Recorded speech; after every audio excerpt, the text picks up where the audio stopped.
RFI et France 24 présentent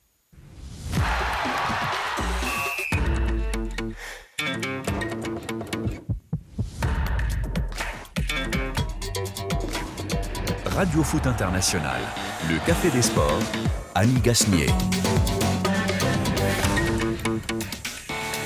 Bonjour à tous et merci de nous rejoindre dans ce studio Café des Sports, comme chaque semaine, et un café qui promet d'être bien chaud puisque il va se passer des choses demain soir sur la planète football et des choses importantes. C'est The Final parce que ça se passe en Angleterre et quelle que soit la dimension, radio, Facebook Live, YouTube ou France 24, nous allons en débattre aujourd'hui avec d'abord nos fidèles qui sont là, évidemment, j'imagine chacun dans un camp. Bonjour Rémi.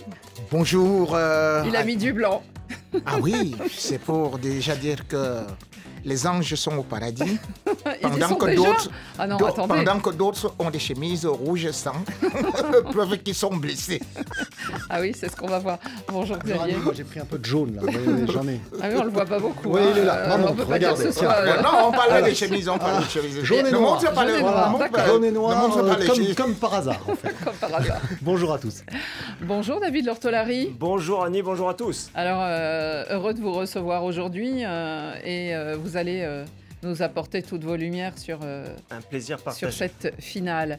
Et puis nous sommes deux filles en plateau aujourd'hui et ça n'arrive pas si souvent. Bonjour Sarah Lou. Bonjour Annie, bonjour à tous. Sarah Lou Bakouche qui est là et qui va suivre vos commentaires, vos réactions en direct. Et elles affluent ça s'affole déjà. Ouais, ça s'affole. Bon, il n'y a pas trop de surprises. Il y a une tendance à la Madrid. Sans trop de surprises. On est plutôt derrière vous, du côté des auditeurs, Rémi. Voilà. Ne vous inquiétez pas, vous avez votre fan club aussi. Dans 3 quarts d'heure, la tendance aura changé. Nous allons voir ça. Parce que dans les débats du jour, justement, blanc merengue, donc comme Rémi, ou jaune et noir. Un rendez-vous en tout cas haut en couleur pour sûr que cette finale de Ligue des Champions demain soir à Wembley. Le Borussia Dortmund, invité surprise de ce match sommet d'une saison, pourra-t-il remporter la première coupe de son histoire et renverser un adversaire madrilène rompu, lui, à l'exercice. Les hommes d'Ancelotti disputeront la 17e finale de ce club à l'immense palmarès, mais les Allemands se sont préparés à ce défi inédit. Et Cédric de Oliveira est déjà sur place. Nous allons vérifier d'ailleurs.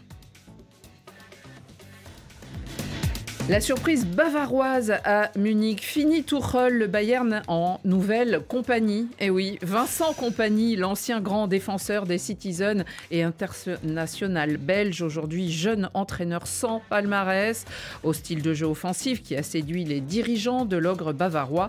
Mais le Bayern a-t-il encore pris un risque cette saison ? Nous allons en parler justement et notamment avec l'aide de David Lortolari. Il y aura évidemment vos cartons, les vôtres et les nôtres. Au générique de cette émission, Saliou Diouf et une autre fille qui, elle, s'occupe de la réalisation radio, Alice Ménard. Et puis la réalisation vidéo, vous aviez Swell Kedir et Yann Bourdela, les habitués eux aussi de ce Café des Sports. Les débats sont ouverts. C'est terminé au Parc des Princes avec cette qualification méritée. Ce sera Dortmund qui ira à Wembley le 1er juin.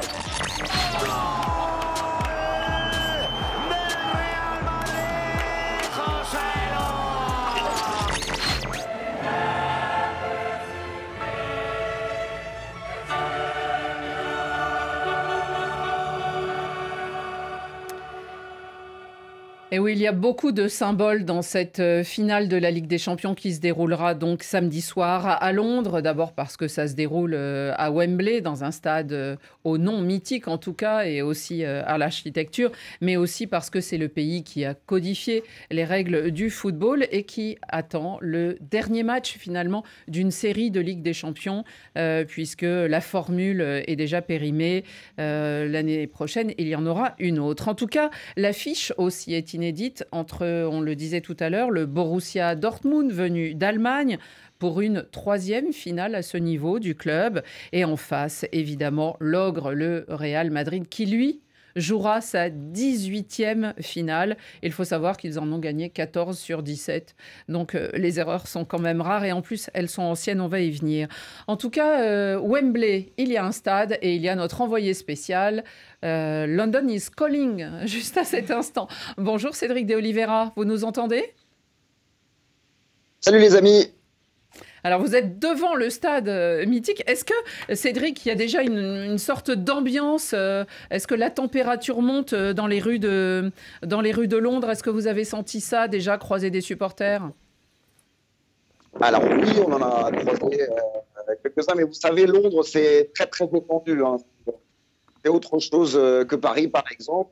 Donc en fait, les animations sont un petit peu réparties dans la capitale, dans les lieux emblématiques, notamment à Trafalgar Square, où il y a la fameuse réplique de la Ligue des Champions en grand, où eh bien, les fans de football peuvent aller se prendre en photo avec. Et puis, on a croisé aussi quelques légendes, notamment des anciens du Real Madrid, donc, à Kaka, à Gareth Bale, Claude Makelele, l'ancien du Real, qui connaît bien pour avoir joué à la vraie Ligue des Champions. Et puis, eh bien, on a des supporters du Real Madrid un peu totalement, même si les Espagnols seront un petit peu plus nombreux demain. Cédric, je vais vous poser encore une question. Je vais en risquer une, mais la communication est vraiment pas très très bonne. Je voulais savoir si quand même, dans cette finale qui oppose un club allemand à un club espagnol, les supporters anglais se sentent un peu concernés, et concernés notamment du fait qu'il y ait d'un côté un Jude Bellingham et de l'autre Jadon Sancho, c'est-à-dire deux internationaux anglais sur lesquels l'Angleterre compte dans l'Euro qui commencera bientôt. Oui, alors on discute ici beaucoup de Jude Bellingham et surtout parce qu'on ne peut pas se blesser. Parce qu'en Angleterre, on commence dans quelques semaines, effectivement. Et on est bien fiers de voir les Anglais qui pensent que le Real va s'approcher. Oui. Cédric, on vous entend très mal. Cédric, je suis désolée, on va être obligé de couper la communication parce qu'on vous entend très très mal. Et je suis désolée, mais en tout cas, ce que je peux dire, c'est que demain, à travers une ligne radio, vous serez en direct sur l'antenne de RFI pour relayer ce match en direct de Londres. Les amis, alors, on a cette finale, on va dire, inédite entre deux clubs, souvent jaugée quand même ces derniers temps entre le Real très attendu, mais aussi le Borussia Dortmund. Ils se sont rencontrés déjà souvent quand même, David Lortolari. Avec des souvenirs retentissants pour certains, peut-être qui ont Lewandowski et sa carrière un peu à l'esprit, notamment une série de buts contre le Real qui était quand même surprenante, avec beaucoup de panache. C'était il y a quelques saisons, je me souviens plus exactement quelle saison, mais... C'est l'année où ils vont en finale. En 2013. 2013. Avec des scénarios assez 2013 improbables. 2013 où effectivement le Borussia va éliminer le Real. Ah voilà, c'est ça, l'année où ils vont en finale, à Wembley d'ailleurs. Et c'est l'un des arguments auxquels font appel un petit peu les supporters pour dépasser le simple cadre du terrain et pour se rassurer par rapport au rapport de force. Oui, c'était Dortmund-Bayern Munich, 2013, et sur la pelouse de Wembley déjà. Il y avait eu quelques scénarios comme ça, un peu... chevaleresque, et c'est un point commun avec cette saison, puisque Dortmund, par exemple, contre l'Atlético de Madrid, a renversé une situation qui n'était pas favorable. Et peut-être c'est là-dessus, on va y venir bien sûr sur les arguments que peut avoir ce club, mais c'est là-dessus qu'on s'appuie pour avoir un espoir. En tout cas, on voulait justement, évidemment, il y a le Real de Madrid avec ce palmarès absolument incroyable, avec ses 14 coupes, avec beaucoup de choses qui en font un des favoris. Est-ce que nos auditeurs sont déjà... ont déjà des remarques à faire sur cette rencontre, Sarah Lou? L'avis majoritaire, évidemment, penche, comme je vous l'ai dit, en faveur du Real Madrid, mais il y a des personnes Dortmund qui... a ses supporters aussi. Il y a des supporters de Dortmund, et notamment du buteur Sébastien Haller, qui est énormément encouragé, notamment par Pauline Coffey, qui nous écrit de Côte d'Ivoire. Allez, bonne chance à Dortmund de mon champion Sébastien Haller. Le but de la victoire, il sera marqué par Haller. Et on salue également votre montre jaune, Xavier, même si... Ça n'a pas échappé. On supporte également beaucoup Rémi dans les commentaires. La chemise blanche de Rémi. La chemise blanche de Rémi, bien saluée Vous savez également. qu'il a le maillot du Barça, et après avoir eu le maillot de Manchester City, prochainement il aura le maillot Je lis le commentaire de Fred qui nous écrit de Dakar. Xavier finira par porter tous les maillots des clubs pour essayer de rivaliser avec le plus grand club du monde. C'est pas moi qui le dis. Alors, en tout cas, cette finale semble déséquilibrée sur le papier. Pourquoi croire en un suspense de 90 minutes, voire 220 minutes, Xavier Barré? Pour 3 bonnes raisons. La première, c'est que le Borussia Dortmund a remporté cette Ligue des Champions en 1997. Je ne remonte pas jusqu'au calendrier grec. 1997, ils étaient en finale contre la Juventus, champion d'Europe en titre, grandissime favori, et ils avaient gagné à l'issue d'une finale incroyable, avec notamment un formidable but de Lars Ricken, qui était un des jeunes attaquants de cette équipe du Borussia Dortmund. Et victoire 3-1, si 3-1, absolument, pas, contre la Juve, championne d'Europe en titre, donc vraiment le club à battre. Ensuite, le Borussia Dortmund, dans cette campagne-ci, a battu tous les pronostics. Ils n'étaient pas favoris contre le PSG en demi-finale. Ils ont gagné à l'aller comme au retour, alors qu'ils avaient perdu une de leurs 2 seules défaites en phase de poule à Paris 2-0. Ils ont éliminé l'Atlético de Madrid, vous l'avez dit dans votre présentation, Annie. Ils avaient perdu à Madrid, ils ont renversé la situation au retour. Donc c'est une équipe qui aujourd'hui est capable de renverser des montagnes, qui a cette foi extraordinaire dans son destin. Et puis pour finir, c'est la 3e finale du Borussia Dortmund. Ils ont gagné la première, ils ont perdu la 2e, donc ils vont gagner la 3e. Rémi, on va venir en détail à ce que va nous dire notamment David Lortolari sur les raisons d'y croire du côté du Borussia. Mais qu'est-ce que vous notez, vous, dans cette équipe du Borussia? Vous aussi, c'est une équipe qui a déjoué tous les pronostics et qui peut surprendre encore? Moi, je ne veux pas jouer au triomphalisme comme les gens peuvent le faire du côté. Oui. Voilà. Je trouve que d'abord, pour qu'ils arrivent là, c'est une équipe qui a beaucoup progressé. Comme d'ailleurs Edin Terzic le dit, le sélectionneur. Vous voyez, quand le PSG les bat, l'entraîneur, quand le PSG les bat, nous sommes en septembre. Et tout le monde dit, ça c'est une équipe qui vraiment, ça ne vaut pas la peine et tout. Ils n'ont même pas le niveau. Et puis, en décembre, on se rend compte que le PSG a des difficultés. Et puis, ils font un match nul, où d'ailleurs, ils ont dominé le PSG. Et puis là, boum, ils sont quand même montés d'une façon incroyable. Et maintenant, quand vous essayez de regarder également au niveau du championnat allemand, vous n'allez pas juste regarder leur position, mais plutôt leur prestation, comment ils sont allés crescendo. C'est-à-dire que... Et notamment le classiqueur, récemment. Oui, ils ont battu Bayern. À Munich. À Munich, 2-0. Et même... c'est eux qui ont été presque les premiers à mettre sérieusement en difficulté Leverkusen.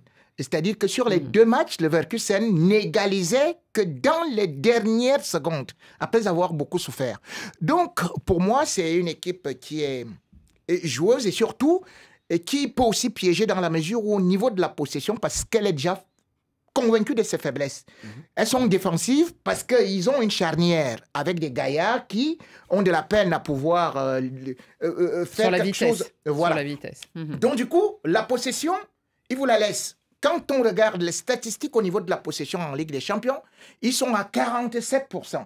Or, le Real Madrid fonctionne souvent avec des équipes en piquant vers le dos. Donc, ils savent déjà faire cela et on a vu plutôt qu'ils ont réussi à piéger Atlético Madrid qui est quand même la seule équipe qui a fait beaucoup, qui a créé beaucoup de problèmes. Pour moi, c'est une équipe qui a beaucoup d'atouts, mais quant à dire également aussi, ils ont un autre atout. C'est que quand on regarde les derniers matchs, les dernières coupes, vous vous rendez quand même compte que là, Olympiakos vient de gagner. Vous vous rendez quand même compte que Atlanta n'avait pas gagné depuis 61. Non. Et Atlanta vient déjouer les pronostics. Atalanta vient déjouer les pronostics. Vous vous rendez quand même compte que Manchester City était donné comme l'ogre et devant, ne serait-ce que Manchester United, et n'ont pas réussi à gagner quelque chose. Donc, j'ai dit quand même, nous faisons attention au niveau du Real Madrid. Nous ne faisons pas comme Xavier Barré qui dit, comme ils ont perdu ici, ils doivent gagner là. Lui, il fait des statistiques comme ça, bêtement. Mais sauf que moi, j'ai une seule statistique. J'ai une seule statistique, cependant, que je ne vais pas lui dire, c'est que le Real Madrid, en 2021-22, le Real Madrid remporte la Liga 4 journées avant la fin du championnat. Et le Real Madrid gagne la Ligue des Champions. Nous sommes en 2024. Le Real Madrid remporte la Liga 4 jours avant la fin du championnat. Monsieur Xavier Barret, vous pouvez déduire maintenant comme le proverbe africain qui dit clairement que les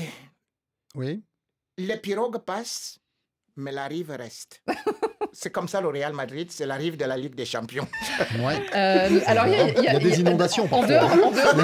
Parfois il y a des submersions. Même s'il y a des inondations, la rive reste. Il y a des crues, elle s'érode. La rive reste. Alors, il y a une petite chose amusante que j'ai lue en préparant l'émission pour aller dans le sens de Rémi et de ce genre de croyances complètement abstraites. Il y a quelqu'un qui écrivait « Ah, mais alors, les Africains sont les décideurs des 2 dernières finales européennes, puisque Lookman, le Nigérian, avec son incroyable triplé, a permis la victoire de l'Atalanta.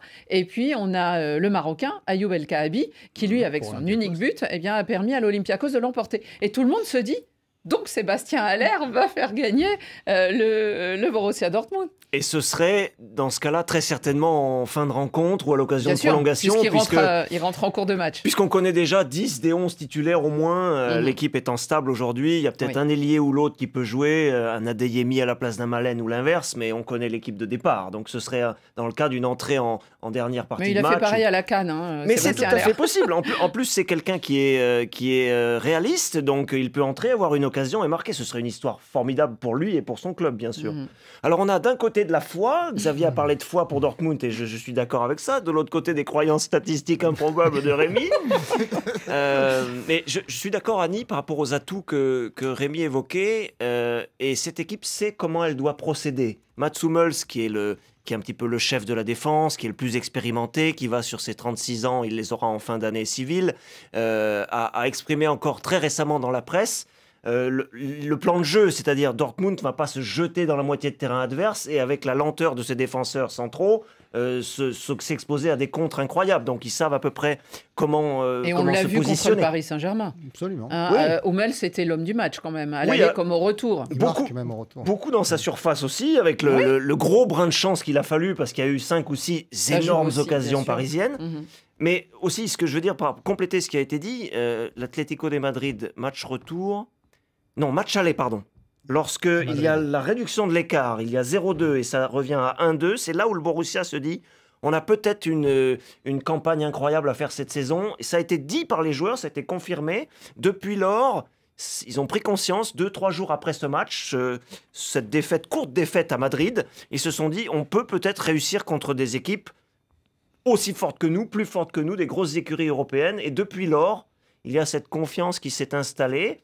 Et l'idée aussi que pour certains, c'est le moment ou jamais. Un Hummels, un Reus qui a annoncé qu'il arrêtait sa carrière en club. C'est une légende qui était déjà là, lui aussi, les deux qui étaient là en 2013. Mats Hummels et Marco Reus. Alors, c'est pas seulement la foi qui peut arrêter la virtuosité des joueurs du Real, on en a bien conscience, mais cette équipe est portée par un appétit, une confiance en soi qui a grandi depuis le mois de janvier, disons. Et puis un groupe, une notion de groupe et de jeu, de solidarité. Et Rémi a tout à fait raison, Edin Terzic a progressé lui aussi.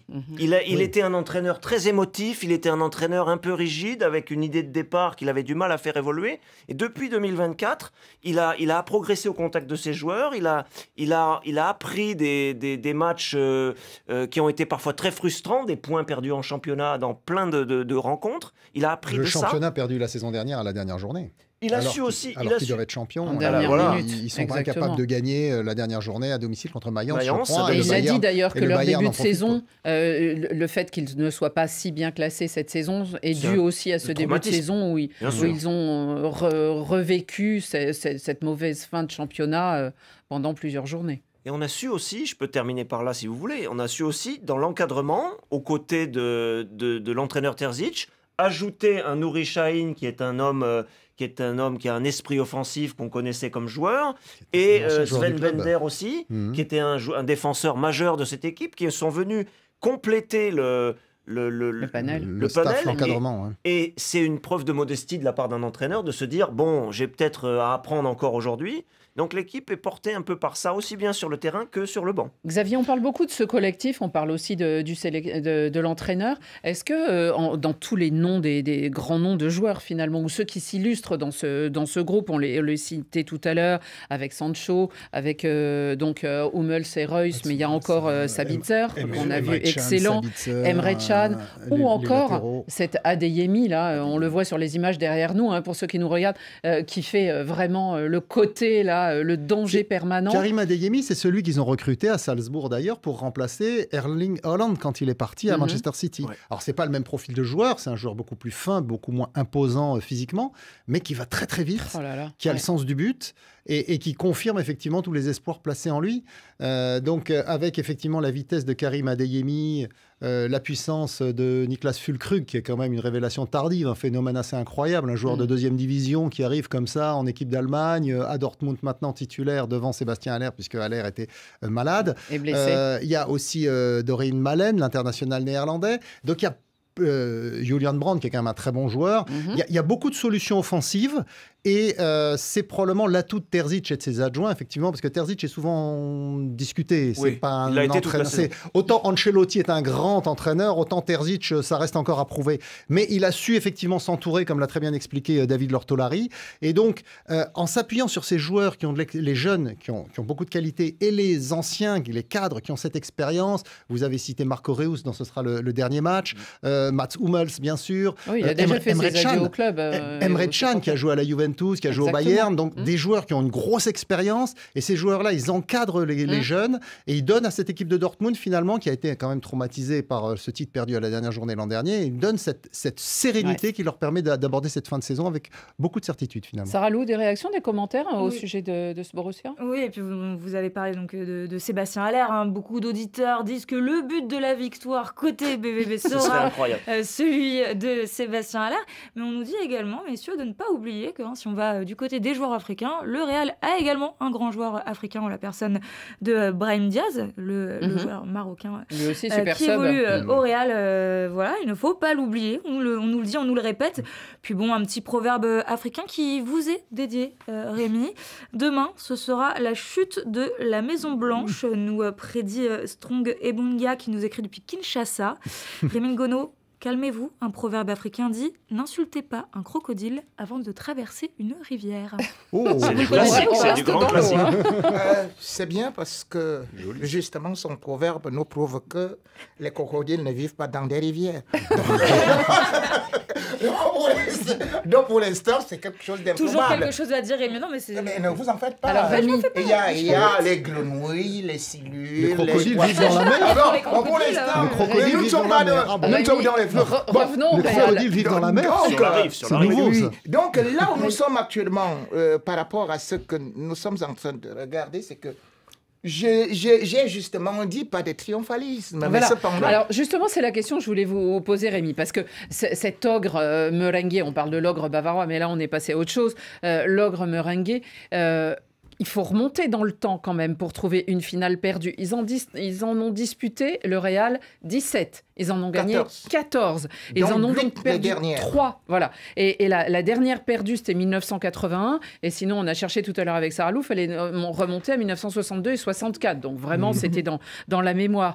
Et depuis que Florentino Pérez, le tout-puissant et aussi rayonnant président, est là, l'homme d'affaires, 77 ans, il va superviser sa 7e finale.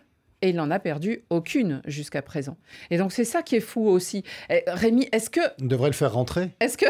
On devrait le faire jouer.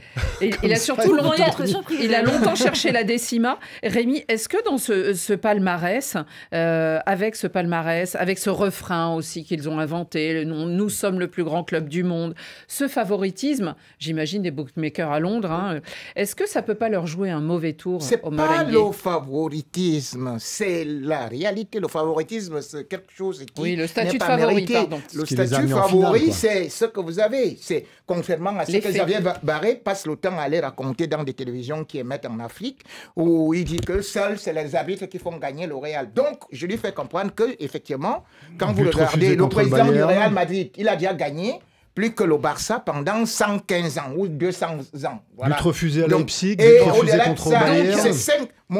Mais quand vous regardez seulement Carlo Ancelotti, lui seul, c'est 4 Ligues des Champions.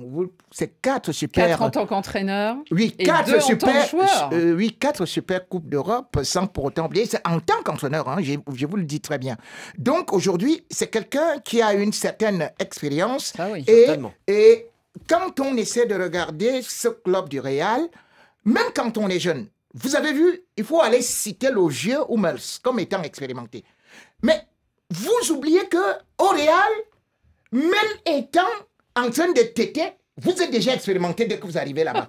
Mais vous vous rendez compte quand même que... Il y a plein d'exemples, c'est vrai. Mais vous vous rendez compte quand même que Valverde, c'est des enfants. C'est 11 titres. Vinicius, c'est 11 titres. Rodrigo, c'est 10 titres. Oui, mais ils les prennent très jeunes. Camavinga, c'est 8 titres. 8 titres. Vous vous rendez compte que même Brahim Diaz, qui, personne, voilà, on peut s'imaginer qu'il est au banc, c'est 4 titres. Vous voyez par exemple qu'à peine Jude Bellingham arrive, c'est déjà 2 titres.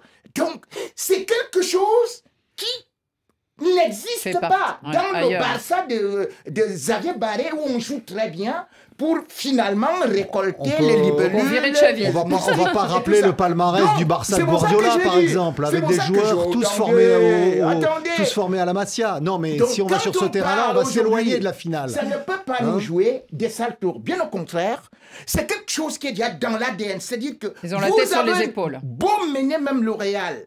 Mais dans les dernières secondes, dans les derniers instants, le Real parvient toujours à trouver la clé. À avoir un penalty, avoir un but refusé à l'adversaire. Il parle de penalty, de but refusé. Il faut savoir que la Ligue des Champions, Xavier Barré... Contre le Bayern en demi-finale, le match s'arrête juste avant que le ballon rentre dans les buts. C'est dommage. Écoutez, c'est bizarre. Ça tombe tellement bien pour le Real. Xavier Barré, sache que pas vrai. Tout ce que vous êtes en train de faire là, il y a un problème. Le ballon n'était pas au fond des filets. La poule. C'est comme par hasard. A beau crier dans tous les toits, mais elle vient toujours pondre l'œuf dans sa maison. C'est la maison blanche qui est la maison des trophées, la maison de la Ligue des Champions. Ce n'est pas la maison de l'arbitrage. Vous êtes dans la maison des cris de lamentation. On va pas rappeler toutes les erreurs d'arbitrage de la saison qui permettent au Real Madrid d'être en finale cette année. David Ortolari, comment vous voyez cette rencontre, vous, et comment vous voyez le Real? Parce que, évidemment, rien que le mot impressionne, rien que le nom. Rien que les logos et tout ça. Mais comment vous le voyez sur le plan du jeu? On a des indices avec des équipes qui ont des profils très différents. Le Real avait souffert contre Leipzig. Xavier en disait un mot à travers l'arbitrage. C'était une équipe très rapide devant. Et on peut peut-être trouver un point commun avec un Real qui aurait tout de même quelques difficultés à contenir des joueurs offensifs rapides. C'est peut-être un petit indice. Contre le Bayern, c'était encore tout à fait autre chose, parce qu'il y a un avant-centre qui centralise toute l'attention. C'est pas tout à fait le cas à Dortmund malgré tout, même si Füllkrug a été décisif cette saison, mais c'était une occasion. Donc c'est difficile de savoir. Moi, ce que je peux vous dire, c'est que ce qu'on disait il y a quelques minutes, c'est-à-dire que Dortmund sait comment procéder, c'est comment éviter que Vinicius, Rodrigo... dévore l'espace, parce que ça, ce serait évidemment suicidaire, malgré le talent du grand gardien suisse Kobel. Donc Dortmund ne va pas se jeter, va pas chercher à absolument avoir le ballon. Peut-être qu'on va avoir ce qu'on appellerait un round d'observation à la boxe qui peut durer un bon moment. Moi, je suis plutôt... je trouverais assez logique un score qui reste assez étriqué pendant un bon moment de la partie. Ce qui est amusant et intéressant dans ce match, c'est Bellingham. Bellingham, il a 20 ans. Bon, alors, il a déjà gagné des trophées, mais là, il est à la recherche, lui, de sa première Ligue des Champions. L'année dernière, il est anglais. Donc, il a déjà 29 sélections. Il va jouer à Wembley, dans son jardin, en gros. Il a joué l'année dernière en milieu de terrain avec le Dortmund. Et là, il se retrouve avec le Real Madrid. Rien qu'à lui seul, c'est le résumé de cette finale. Oui, mais c'est un phénomène. Bon, on l'avait vu en début de saison, très performant avec le Real. Il est un petit peu moins efficace depuis quelques semaines maintenant. Il a été blessé. Il a été blessé, il a beaucoup donné. Bon, c'est un joueur assez extraordinaire. D'ailleurs, si le Real laisse partir Toni Kroos, dont ce sera le dernier match d'ailleurs en club, c'est aussi parce qu'ils ont trouvé son successeur avec Jude Bellingham, qui c'est vrai est un joueur formidable et qui connaît bien Dortmund pour y avoir passé 3 saisons. Mais que Dortmund connaît bien aussi. Donc, c'est assez fréquent maintenant que des joueurs passent d'un club à l'autre et se retrouvent face à leurs anciens coéquipiers. Je vous donne aussi un petit indice, Xavier Barry, comme vous êtes très content là. Vous savez, le Real Madrid est parti avec Cristiano Ronaldo au Portugal disputer la Ligue des Champions, qui a gagné, Real Madrid. Le Real Madrid est parti avec Gareth Bale, au Pays de Galles, disputer la Ligue des Champions, qui a gagné. C'était Real Madrid. Real Madrid part avec Jude Bellingham. À Londres. D'accord. En même temps, le Real Madrid a des joueurs de. Le Real Madrid a des joueurs de prendre beaucoup de vin. De toutes les nationalités. De toutes les nationalités. Donc c'est. Il y a bien du triomphalisme. Non, mais je me souviens. Non, ça c'est pour Xavier Barret. Parce que là, lui. Il y a quelques années, au moment du tirage de la Coupe du Monde, ils avaient fait une conférence de presse, le Real de Madrid, et il y avait, je crois, 8 nationalités représentées pour que la presse internationale puisse avoir les réactions de tous les internationaux du Real Madrid, en tout cas sur par nationalité, sur le tirage au sort de la Coupe du Monde. Bon, Restons voilà, terminons sur Toni Kroos, parce que Toni Kroos, 10 ans qu'il est là. Il est arrivé avec le titre de champion du monde. Il avait remporté la Coupe du Monde au Brésil, en 2014, au Brésil avec l'Allemagne. Et là, il quitte le club. Il le laisse partir, vous dites, parce que c'est l'heure. Il était en fin de contrat. Alors, il faut rappeler une chose, c'est que, et là, le Bayern peut se mordre les doigts, c'est qu'effectivement, Toni Kroos avait réclamé à l'époque une réévaluation salariale qu'il n'avait pas obtenue à Munich, et il a dit, puisque c'est ça, je m'en vais. Et il est parti au Real, et il a fait toute sa carrière, l'essentiel de sa carrière de joueur. Et quand il était en fin de contrat, il y a 4 ans, c'est Zidane qui avait insisté pour qu'il re-signe avec des conditions extrêmement avantageuses, alors que certains dirigeants du Real estimaient qu'il était terminé, qu'il était fini. Et donc, ils ont eu raison. Lyonès avait déclaré il n'est plus adapté au foot moderne. Je crois qu'il doit regretter ses propos. Oui. Et puis c'était 25 millions d'euros que le Real avait dépensé pour le faire venir. C'était quand même une somme assez réduite. Belle affaire. Belle affaire. Il va s'arrêter, il va... Oui, parce que... Qu'est-ce qu'il a envie de faire? De ce qu'on a compris, Annie, ça fait partie de ces joueurs, ça peut être dans d'autres sports aussi, on a des exemples célèbres, qui souhaitent arrêter en ayant conscience que peut-être l'apogée est là, l'apogée est en train de passer, et qui ne veut pas se montrer sous un jour plus faible ou sous un jour moins concurrentiel. Il ne veut pas faire son Cristiano Ronaldo, quoi. Il ne veut pas faire l'année de trop. Donc il y a ce match, il y a l'Euro quand même qui va être une compétition pour lui assez dévorante, parce que c'est sur le sol allemand, donc assez dévorante aussi en énergie psychique. Donc on peut comprendre ce souhait de s'arrêter avec 2 trophées. Et là, ça irait dans le sens de Rémi, bien sûr. C'est très allemand, ça. Très allemand d'arrêter sa carrière assez tôt. Mathéus l'a pas fait, par exemple. Oui, c'est l'exception. D'ailleurs, ça s'est terminé en environ à 30 ans. Ils arrêtent assez tôt, souvent. Rémi, on espère en tout cas de Toni Kroos peut-être une passe aussi lumineuse que la dernière fois dans le match où ils avaient éliminé le Bayern. Hein. Manchester City. Manchester City, pardon. Toute sa carrière avec le Real Madrid, c'est 92% de passes réussies. Oui, donc, à ce poste-là, au cœur du jeu, en plus. Vous vous rendez compte. Et le problème, c'est que, et puis l'avantage, c'est que ces passes ne sont pas par derrière. C'est-à-dire que ce n'est pas aussi de simples passes latérales, c'est parfois seulement des passes transversales. C'est-à-dire qu'après lui, il n'y a que, par exemple, Modric qui peut le faire, mais sauf que Modric, c'est à 20 mètres, 17 mètres avec l'extérieur du pied, mais lui, c'est une précision chirurgicale. Donc, c'est quelque chose que le Real aura de la peine à remplacer. C'est un grand joueur, c'est un monument, mais il faut toujours partir à temps avant qu'il soit trop tard. Pas comme Cristiano Ronaldo.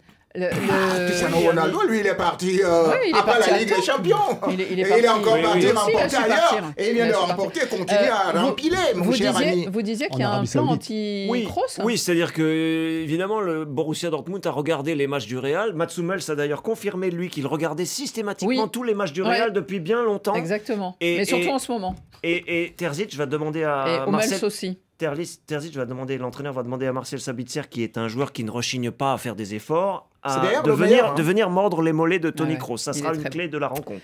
Bon, les amis, voilà, les hostilités sont lancées sur la page Facebook de Radio Foot aussi, Sarah Lou. Oui, plus que lancées. Hein. La bataille fait rage, puisque de plus en plus de supporters du BVB, ou en tout cas d'opposants au Real Madrid, se font connaître. Les gens qui aiment le football. C'est-à-dire les gens qui aiment le football. Manchester City. Tout le monde contre le Real Madrid. Mais Rémi, il a peur de rien. rien. Vous voulez retenir. Vous savez, un seul lion dévore un troupeau de moutons. En tout cas, Trésor Rocco nous écrit depuis Pointe-Noire et il nous dit c'est avec ce même excès de confiance, vous qui parlez de non-excès de confiance, en tout cas on parle d'excès de confiance sur la page Facebook, que le Real s'est fait éliminer par le Borussia Dortmund 4-1. C'est un match difficile pour le Real, mais bon, ça reste une finale tout de même. On vous supporte quand même, Rémi. J'aimerais vous lire ce commentaire d'Atemba Akakime, qui nous écrit depuis Lomé. Demain, je vais prendre le risque de m'habiller en maillot du Real au travail, même si je me fais virer. C'est pas le moins élégant de tous. Non, effectivement. En tout cas, cette finale sera donc à suivre sur RFI en intégralité avec Cédric de Oliveira en direct de Londres. Hein. On l'a vu tout à l'heure, on a vu qu'il y était. Martin Guez et Naïm Moniol seront ici en studio à Paris pour le soutenir. On continue, on va rester entre football allemand et Bayern et Bundesliga. Servus, FC Bayern fans. This is Vincent Kompany. Ich muss noch ein klein bisschen mein Deutsch üben. My feeling, my energy is really positive and hopefully give everything that the fans love to see about the club. Bis bald.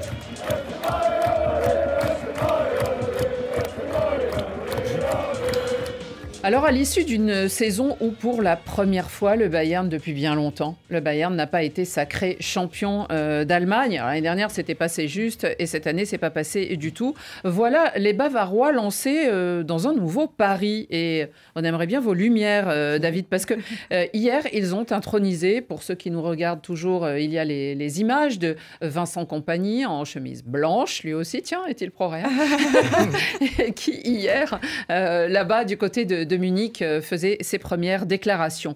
Est-ce que c'est une grosse surprise, David Lortolari? Parce que est-ce que surtout ce choix vient du fait qu'il y en a beaucoup qui ont dit non, nein, au Bayern Munich? Et je pense à Xabi Alonso, je pense à Hansi Flick, je pense à Rangnick. Alors, c'est pas une surprise, nous dit-on. Le directeur sportif a expliqué que ça faisait un moment qu'il s'intéressait à cet entraîneur et qu'effectivement, on peut énumérer quelques raisons qui puissent on va les énumérer. Vous faire imaginer que ça puisse coller. Mais c'est une surprise de l'extérieur, c'est évident. J'ai sondé, moi, mais je ne suis pas le seul, plein de supporters du Bayern, des gens qui suivent le Bayern depuis des décennies, et ils n'attendaient pas que ce nom-là sorte du chapeau. Donc, alors, après, ça n'est pas incompatible avec le fait que les Bavarois aient cherché à tirer plusieurs ficelles depuis quelques semaines, depuis quelques mois, pour trouver le bon entraîneur. Mais c'est une surprise énorme en Bavière, et les gens se disent à la fois... Ah, ça peut être bien parce qu'on tente un pari et ça ne peut être que positif si ça marche pour lui, pour le club. Et ils se disent quand même malgré tout, ah bah Vincent Kompany, on s'attendait à tout sauf à lui. On s'attendait à un entraîneur chevronné, on s'attendait à quelqu'un germanophile. Il l'est, mais pas complètement parce qu'il vient de Belgique. Voilà, donc c'est une surprise pour les Allemands. Et je pense qu'un Bayer Leverkusen ou un Dortmund, pour ce qui est des supporters, se disent, ah, peut-être qu'on va encore pouvoir profiter d'un Bayern prenable la saison prochaine. Xavier, on imagine qu'ils imaginent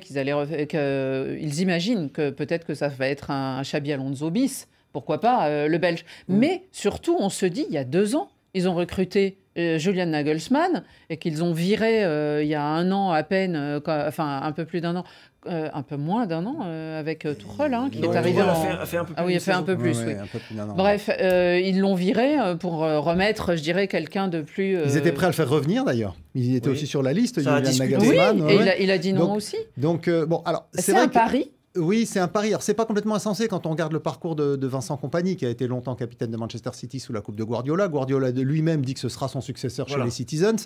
Donc, il a fait du très bon travail à Burnley, qu'il a fait monter en changeant complètement la philosophie de jeu de ce club, qui était auparavant une équipe typiquement britannique et qui est devenue une équipe qui jouait bien, qui n'a pas pu se maintenir. C'est difficile maintenant de se maintenir en première ligue. Le gap entre première et deuxième division. Mais qui a fait une belle saison quand même. Et donc, aujourd'hui, Kompany, pourquoi pas, comme vous disiez, pourquoi pas faire un coup à la Xabi Alonso avec Leverkusen. Mais la seule réserve que j'ai, c'est qu'au Bayern, vous avez des grandes stars du foot. C'est beaucoup plus difficile de leur imposer votre vision. Mais il a été un grand joueur quand même. Mais il a été un grand joueur. Il a été un grand joueur. Il a été le capitaine notamment pendant longtemps de cette équipe de Manchester City. Rémi, vous êtes surpris, vous, par ce choix ? Très surpris dans la mesure où, justement, si aujourd'hui on a eu des problèmes avec Nagelsmann, c'est parce qu'il n'a pas réussi à s'imposer devant certains joueurs qui étaient déjà des cadres. Donc, mais il n'avait peut-être pas un palmarès de joueur, lui. Non, mais surtout, quand il vient d'Offenham et consorts, il avait déjà un palmarès d'entraîneur. Oui. Quand les Mourinho et consorts se font respecter, donc il avait déjà une expérience. Sauf que là, vous avez quelqu'un qui a 38 ans, qui vient de jouer avec le Roi Sané, qui vient d'affronter Müller, qui vient d'affronter Kane, et après il va s'asseoir là pour dire bon, il savait, voilà. Donc à une certaine période, je crois que à une certaine période, lorsque je vois les échecs de Nagelsmann, qui manquait de maturité, et un homme de 38 ans qui n'a rien remporté, eh bien, malheureusement, le Bayern est en train de traverser une période de turbulence, et comme le dit un proverbe africain, on va se débarrasser du parapluie après la pluie. Sarah Lou, rapidement, avant les cartons, oui, quelques commentaires assez mitigé dans les commentaires. Surpris aussi. Autant, oui, de la surprise, autant on nous écrit du Cameroun, Michel, qui nous dit que Kompany est un joueur qui a une très bonne philosophie. Il pense qu'il fera de très bonnes choses dans le club allemand. Mais Smey Molo Gaba, qui nous écrit de Bangui, qui nous dit un grand joueur ne fait pas un grand entraîneur. Ouais, et donc, il craint la chute du Bayern. Allez, on file vite vers les cartons. Carton jaune. Un carton jaune. Ouh là là là là, carton rouge. Carton rouge. Dans la confusion. Carton vert. Extraordinaire. Rien à dire. Et tout de suite, vos cartons sélectionnés par Saliou Diouf. Bonjour à toute l'équipe de Radio Foot, moi c'est David, je vous suis depuis Paris, grand supporter de Barcelone. J'adresse un carton vert à Hansi Flick pour sa nomination à la tête du Barça. On espère qu'il saura nous apporter ce souffle nouveau-là afin que nous puissions réduire notre blason et reprendre notre place de leader en Espagne et en Europe au détriment du petit Real de Rémi Gono, parce que, il faut le dire, l'amusement a assez duré et il est temps pour le Barça de reprendre sa place. Merci. Bonjour la famille, moi c'est William depuis Douala, Cameroun. Aujourd'hui je donne un carton rouge à Samuel Eto'o, président de la FECAFOOT, qui a engagé un bras de fer avec le gouvernement en ce qui concerne la désignation d'un sélectionneur. Et j'aimerais lui faire comprendre qu'à l'heure actuelle, il ne s'agit plus de ça, mais il s'agit de comment préparer nos futures rencontres afin que notre équipe triomphe. Et j'aimerais également qu'il comprenne qu'il doit arrêter avec ce comportement condescendant qu'il a toujours caractérisé. Mon carton, il est vert. Vert d'encouragement à son excellence, Monsieur le Président de la FECAFOOT, Monsieur Samuel Eto'o fils. Sois fort. C'est Yassou Le Kabier depuis Lomé, Togo. Kamisoko Sekou depuis les Émirats Arabes Unis. Mon carton est vert adressé à Ademola Hatrickman. Quelle performance exceptionnelle et vieille de moins de 50 ans. Tout simplement classe. Je m'appelle Colin Dibondo, je suis en République démocratique du Congo à Kananga. J'adresse un carton jaune à Xabi Alonso et au Bayern Leverkusen. Ils ont été invincibles en Allemagne, mais Xabi Alonso et ses joueurs ont pensé que cela suffisait pour gagner la Coupe d'Europe. Ça ne se passe pas comme ça, les gars. Je pense qu'ils sont en apprentissage. Coup de chapeau quand même, mais carton jaune. Assalamu alaikum mesdames et messieurs, moi c'est Ali Abbas en direct de la République centrafricaine Bangui, la capitale. Nous avons 2 cartons verts à vous proposer. D'abord le premier carton, c'est en direction de l'équipe lyonnaise dont au début de la saison le ciel était très nuageux, mais l'équipe a pu s'en sortir en sortant 6e. Notre deuxième carton vert qui va directement à l'Olympiakos de l'équipe grecque qui vient tout juste de remporter son premier Coupe d'Europe de l'histoire. Vraiment félicitations à eux. Bon Radio Football. Salut Rémi. Salut. Bonjour, moi c'est Baye Makumba Diop depuis le Sénégal. Ceci est un carton vert de souvenir. Chers amis, aujourd'hui on est le 31 mai 2022. Figurez-vous qu'il y a 22 ans, jour pour jour, le Sénégal battait la France en match d'ouverture de Coupe du Monde. Ce fut un jour historique pour le football sénégalais. Et toutes mes pensées à feu Pape Bouba Diop, l'auteur du but qui a libéré tout un peuple. paix à son âme. Si Joao Sampassa depuis la RDC, j'aimerais adresser un carton vert à mon équipe, les tout-puissants Mazembe Anglebert de Lubumbashi, pour avoir remporté pour la 15e fois les championnats nationaux. Merci beaucoup pour tout ce que notre président Moïse Katumbi a fait dans ces clubs. L'équipe de football grec, l'Olympiakos de Pirée, vient de remporter pour la première fois de son histoire une Coupe d'Europe. Et ce, grâce à qui? Grâce notamment à l'attaquant des Lions de l'Atlas, El Kaabi, qui a marqué le seul but de la rencontre au bout de la nuit, devenant ainsi le meilleur buteur d'une phase finale de Coupe d'Europe, devançant des attaquants comme Radamel Falcao, Cristiano Ronaldo ou encore Karim Benzema. Chapeau à lui. Oumar Barou, depuis le Sénégal. Bonne émission à tous. Coucou RFI, moi c'est Patrick depuis la ville de Cologne en Allemagne. J'adresse un carton rouge aux dirigeants du football camerounais qui sont la FECAFOOT et le ministère. Ça fait déjà 2 mois que l'entraîneur Marc Brice a été nommé en remplacement de Rigobert Song et depuis là on ne fait que parler des choses extra-sportives, des vidéos invraisemblables sont déversées sur la place publique et le football quant à lui est dans la rue. Personne ne peut vous dire aujourd'hui quel est le système de Marc Brice, le 4-4-2, le 3-5-2-1, le 1-1-1-1-2, personne ne sait. On ne fait que parler des choses extra-sportives qui n'ont rien à voir avec le football. Salut Radio Foot International, moi c'est Isidore Amouzon, je suis togolais résident en République du Bénin. Alors aujourd'hui je donne un carton vert et blanc comme la couleur de mes blues à Radio Foot International pour toute la joie que vous nous procurez à nous et à nos patients qui ne cessent de vous réclamer tous les vendredis soirs. Bonne émission. Sympa. Vous êtes adorables et nous aussi on vous met un carton vert tout le temps par la pensée à tous nos auditeurs et tous ceux qui nous suivent parce que c'est avec passion qu'on le fait mais c'est aussi pour vous et grâce à vous. Allez, premier carton, Sarah Lou, vous êtes assise à la place de Frédéric Suto qui préfère être à Roland-Garros cette semaine que de rester avec nous. Du coup justement, on est un peu à Roland-Garros malgré tout, mon carton il est vert cette semaine, donc on vous parle énormément de tennis cette semaine depuis quelques jours sur RFI, parce que c'est Roland-Garros. Donc je ne vais pas vous parler de Nadal ou de Jabber, rassurez-vous. On va parler du Paris Saint-Germain. Le lien, il n'est pas évident entre tennis et Paris Saint-Germain, mais il existe grâce à une joueuse de tennis française. Elle s'appelle Chloé Paquet. Elle vient de franchir le second tour du tournoi. Mais pour cela, elle a remercié Asensio, Lucas Hernandez ou encore Gonzalo Ramos. Pas les joueurs, mais ses raquettes, parce que souvent les joueurs de tennis ils numérotent leurs raquettes. Elle leur a donné des noms de joueurs du Paris Saint-Germain parce que c'est son club. Mais je crois qu'elle a été éliminée aujourd'hui. Ah bon? Arrêtez, je ne veux pas savoir. On ne parle pas de ça. Rémi, c'était la belle histoire que je racontais, pas la suite. Voilà. Donc dédicace à Chloé Paquet qui carton vert. Voilà, carton vert. Rémi, vous aussi carton vert. On a des cartons verts d'ailleurs aujourd'hui. Carton vert au plus grand joueur du monde, Cristiano Ronaldo. C'est pas le plus jeune en tout cas. Ah oui. Voilà, il faut le tacler. 39 ans. Et vous vous rendez compte que devant tous les nouveaux là, les gens s'imagine. Le gars, il a planté 35 buts, 11 passes décisives dans le championnat Saudi Pro League. Vous vous rendez compte? Non, on se rend pas compte, Rémi. Mais donc, aujourd'hui... C'est son 10e fois qu'il lui donne cette saison. Allez, attendez, il a remporté dans tout partout. Hein, allez, Rémi, aux autres. Donc, voilà. Donc, c'est pour ça qu'on dit toujours que le vieux buffle continue à brouter l'herbe fraîche.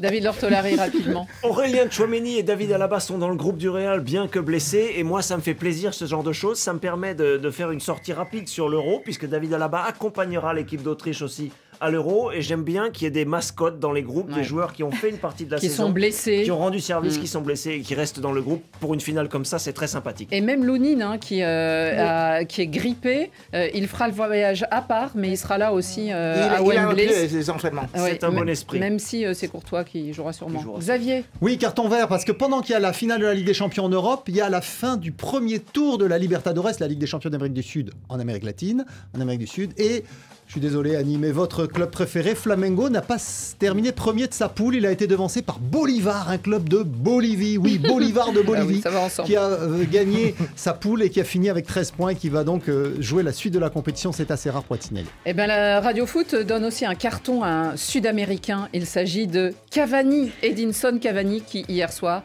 a raccroché, plus international, mais il continue à jouer avec Boca Juniors. Le Matador. Le Matador, deuxième meilleur buteur de cette sélection uruguayenne et du Paris Saint-Germain. Allez, bon week-end à tous. Merci et à la semaine prochaine.